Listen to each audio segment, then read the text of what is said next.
2021 ခုနှစ် Tesla AI ဒီမှာ Elon Musk ဟာလူသားတွေအတွက်အန္တရာယ်ကင်းတဲ့စနစ်ငွေကြေးချွေတာပြီးထပ်ခါလှုပ်ဆောင်နိုင်တဲ့အလုပ်တွေကိုလုပ်ပေးမဲ့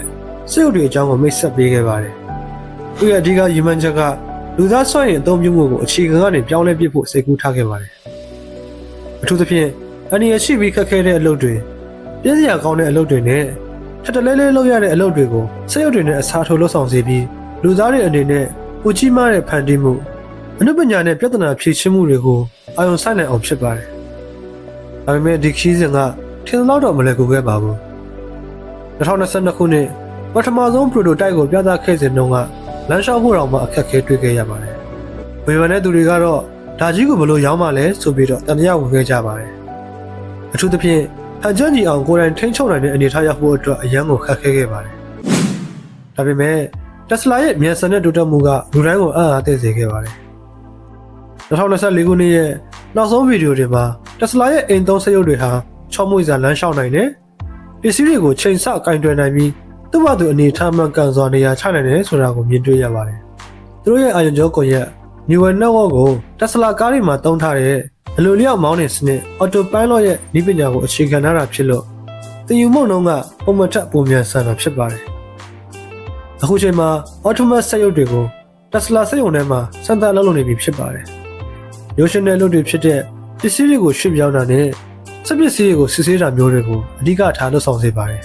။ Elon Musk က Tesla ကကားတွေကိုအမြောက်အများထုတ်လုပ်နိုင်တဲ့စွမ်းရည်ကိုစက်ရုပ်ထုတ်လုပ်ရေးမှာအသုံးချမယ်လို့ဆိုပါတယ်။ခံမှန်းခြေအားဖြင့်ဒေါ်လာ2000ကနေ3000ကြားမှာရောင်းချဖို့ရည်ရွယ်ထားတယ်လို့ဆိုပါတယ်။ဒါဟာလက်ရှိစက်ရုပ်တွေရဲ့ဈေးနှုန်းထက်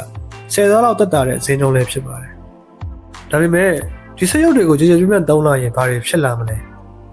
ကောင်းကျိုးအနေနဲ့အလုပ်တွေပုံမြန်ဆန်လာပြီးကုန်ကျစရိတ်ကအရင်ကထပ်ပိုပြီးတက်တာလာမယ်။အန္တရာယ်ရှိတဲ့အလုပ်တွေဖြစ်တဲ့မိသက်သမားအဖြစ်အစားထိုးအသုံးပြုခြင်းနဲ့တပေါင်းကိုတက်ဆင်ဖို့စတဲ့ခက်ခဲတဲ့အလုပ်တွေမှာစက်ရုပ်တွေကိုလူစားထိုးအသုံးပြုနိုင်မှာဖြစ်ပါတယ်။ဒီစဉ်ဘဝမှာလည်းအိမ်မှုကိစ္စတကြီးရွယ်ကိုများဆောက်ရှောက်ရင်းနဲ့